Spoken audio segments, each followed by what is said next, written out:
All right, my friends, welcome back to Frogboy X1 Gaming. I'm Andrew, and today I'm going to tell you guys my game of the year for 2024. And this has been an interesting year because I would say 2024 was the year of the worst woke games ever freaking made, if you listen to the grifters. So there's a lot of them. I've played a lot of them, and this was not an easy decision this year because I've actually beat more games this year than I think I have since I started this channel in a given rolling year. So this one was interesting. So first of all, I'm going to give you guys some shout outs to games that were definitely in close contention to win my game of the year, and just kind of fell short of the one I picked as my main game this year.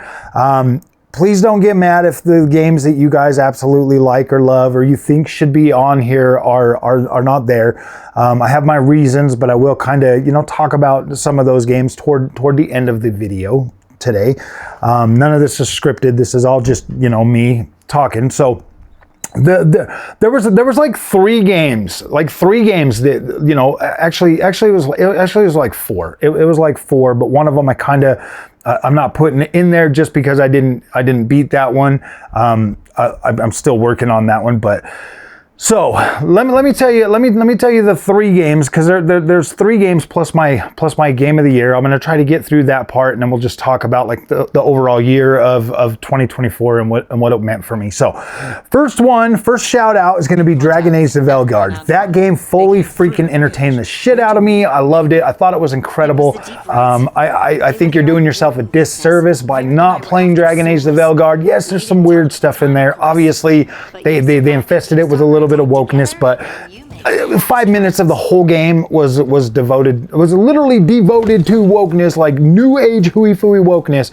So if that's your thing, guys, if that is enough to put you off of probably one of the coolest medieval action freaking games that had some really cool freaking combat, likable characters. I liked all the characters. Even Tash was somewhat likable, for the most part. It wasn't terrible, guys. So yeah, that one there, definite shout out to Dragon Age Veilguard. I wish that I could have made that one. That was probably the one that was closest to winning my game of the year. That's why that one got the shout out first, was Dragon Age Veilguard. It was a very tough decision between that and my actual game of the year. Next one, Star Wars freaking Outlaws. I love that game. I thought it was incredible. I love the world of Star Wars Outlaws. You can say all you want about K-Vess not looking freaking great or whatever, but I think she looked all right. I didn't have a problem with the overall looks of the protagonist. I thought it was like, yeah, this is cool, man. Like, I wasn't finding myself sitting and gawking at her the whole time. I was actually playing the game and enjoying that. And if you're a Star Wars fan, I think it did pretty well as a Star Wars, as being included in the Star Wars the franchise. I think it did an overly good job. The space sections where you're flying around having fun, definitely incredible. The worlds that they built for Outlaws, very, very cool. You get into some of these worlds, they all have a distinct feel to them. They have some really cool environmental stuff, like when you're on gosh dang it, I still can't remember the name of it. But when you're on the first planet and you got the wind blowing and your hair's moving in the same way, or when you get to Akiva and your hair's just drenched and stuff, some really cool stuff, man. That was some really cool stuff. Obviously, it's had some teething pains and some growing pains. Obviously, Ubisoft's come in and kind of fixed it up and made it better. Kind of removed all the stealth sections and just made it so you can play it however you want, which is pretty cool. I was able to get through it with a forced stealth, so I was like, yeah, this is a pretty cool game. I did like that one. That was my second one on the list. Now, the third game that I would have made my game of the year is Dragon's Dogma 2. That game was absolutely incredible. I really liked that. And if you can kind of see a theme, most of it was kind of, like the like that older stuff, like the like medieval stuff is definitely pretty high up there for me. Dragon's Dogma 2, man, like that game was freaking phenomenal. I would have put Final Fantasy VII Rebirth in there too, but I mean, we'll get to that once we get there. But Dragon's Dogma 2, I really loved this game. I thought it was absolutely incredible. And, you know, like the overall gameplay, the gameplay loop, everything like that was going pretty good. I think the biggest thing is like I just was unable to complete the game when I was playing it, when I was like really into it. So I was like, you know, it was more of like I was switching out different GPUs and stuff, so it just kind of got to the point where I was just like, oh man, I'll just put this one on the back burner. I got to move forward to this or that. Sometimes the channel and stuff that I'm doing just kind of gets in the way of being able to fully like sit back and just get into a game. But yeah, Dragon's Dogma 2, the only reason that one there, you know, just obviously had some performance stuff going on and all of that stuff. And, you know, once it you know, completely gets fixed and stuff like that, maybe I'll be able to go back to it. I think one of the things was I had the 4080 Super in there and I took it out, and like if you leave DLSS enabled, then when you put the AMD card back in there was no way to turn it off. So I had to figure out how to get in there and turn that off, and finally figured it out, finally got it reset or whatever, but I just haven't went back and started playing it again yet. But yeah, Dragon's Dogma 2 was pretty up there. Other games that were kind of runners up to that, obviously these were on, like it was on the PlayStation 5, obviously with Final Fantasy VII Rebirth. That one there could have easily been like my game of the year, had I not been forced to have to play that on the PlayStation 5. Had it come out on PC and I had an opportunity to play that and truly, you know, fully experience that and not have to consistently be disappointed because of like visual quality or something like that, that would have definitely put Final Fantasy VII Rebirth higher up on that list. Now, I did beat that game. It was absolutely incredible, but thankfully, PlayStation 5 Pro has a version now that's actually looking significantly better, and then the PC version will be coming out next year. So I think I'm just going to reserve that one for next year and possibly play that through on the PC and see if that will enhance that experience for me. So that's one of the reasons why that one wasn't on there. And then you guys are probably going to want to know about some of these other games, but let me tell you what my game of the year is. My game of the year for 2024, Banishers, Ghost of New Eden.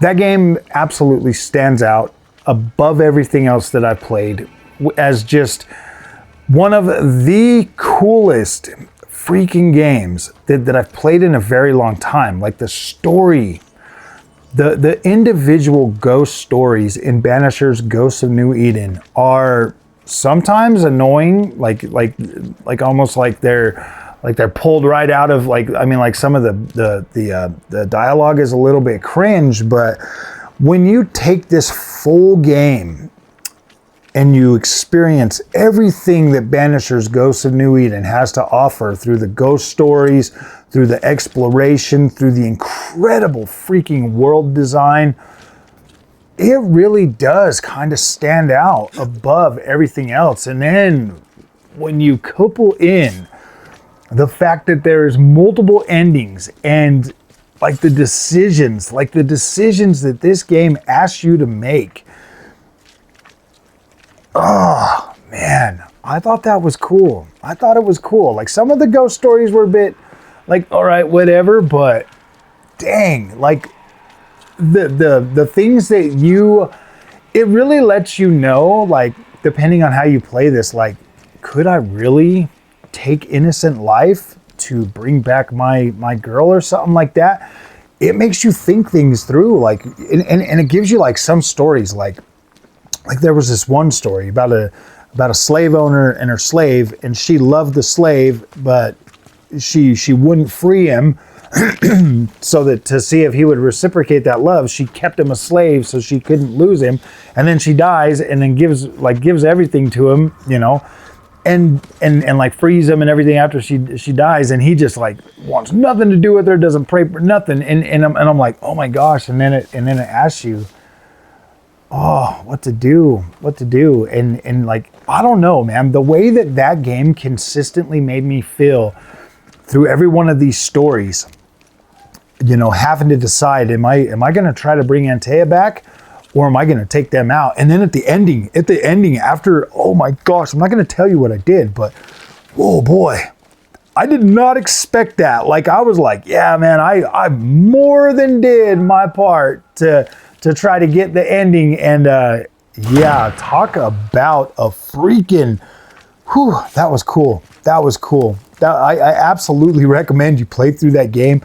Spend as much time in that world, do as many of them ghost stories as you can, figure out what you're gonna do. Are you gonna send freaking Antea off? Are you gonna try to bring her back to life? Whatever you're gonna do, just make sure that you are 100% committed to doing that, because, man, yeah, once you commit to whatever you're gonna do, it makes it a lot easier for you to, that really puts a lot of pressure on you to like really think things through. And I don't think a game's ever done that to me in a very long time. I mean, we're talking once all said and done, and probably I want to play through this one again, like, and go through it again, because I want to like fully like really plant myself in this game and just like really take my time, because man, that was interesting. That was very interesting to get the ending that I got. I was like, dang, man. I don't think a game has done that to me in a very long time. It was very good. So let me talk about the games that you probably think that should have been on my list, but just weren't. And I'll tell you exactly why. Stellar Blade. Stellar Blade, I just downloaded a demo. I didn't even play through it. You know, guys, I know that a lot of you guys probably still like really over-sexualized women, but I just don't care for that in my life anymore. I don't. I have no desire to to sit and watch it, you know, like playing. I just don't care. I'm not 15 anymore. That kind of stuff just doesn't get me. And you know, I did give it a fair chance. I did get in there. I tried to play it, and it just felt so. Like, it felt so broken to me. Like, it didn't feel like I hated the combat. Like, it felt too like sluggish for me. And that's honestly the main thing that turned me away from that was the sluggish combat. I hear that it's significantly better now, but I still have no desire to go back and play that. Maybe when it drops on PC, maybe I'll revisit that. But yeah, guys, I'm just not into like the whole over-sexualized women thing anymore, and that just kind of was like, yeah, dude, I'm not going to deal with the combat plus this. I don't care. Like it's not my thing. So I was able to kind of pass on that one pretty quickly.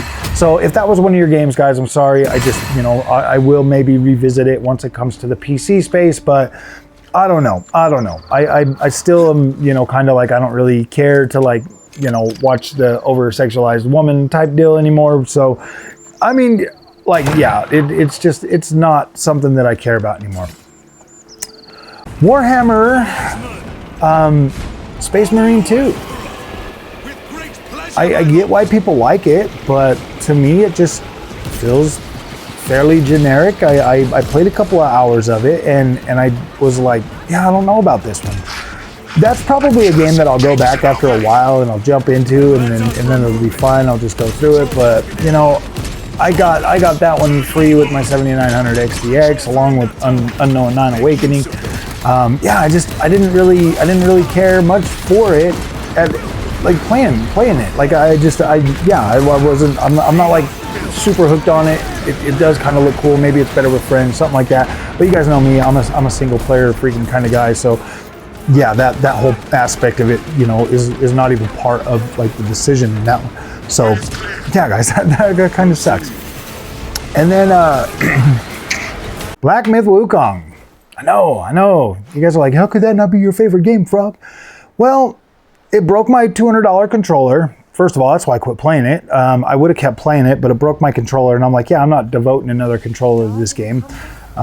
It just felt broken, and it was just, yeah, I don't know, like, it's cool and everything like that, but I didn't find myself really enjoying it. I found myself just frustrated most of the time I was playing that, and I don't play games to be frustrated. I play games to have fun.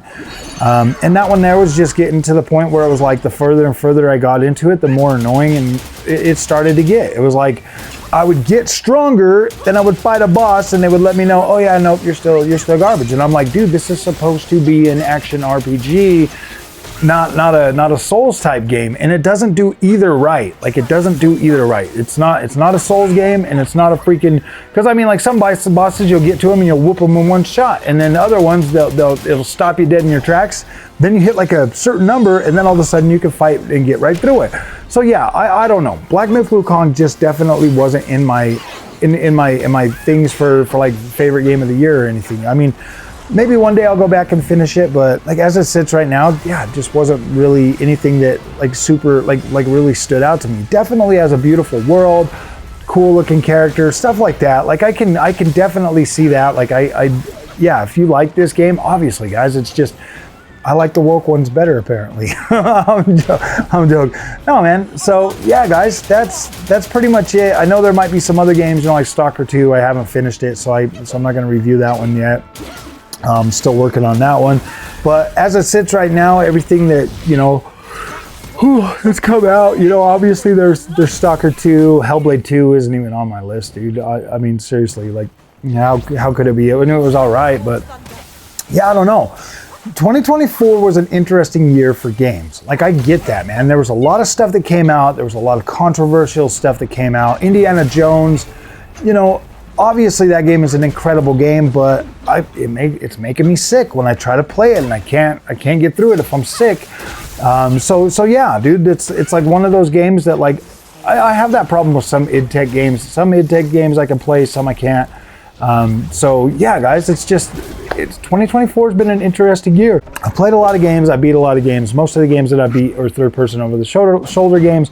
I didn't even finish the Call of Duty campaign this year, to be completely honest with you guys. Everything that's come out on Game Pass, Stalker 2 I bought on Steam just because it's not Play Anywhere.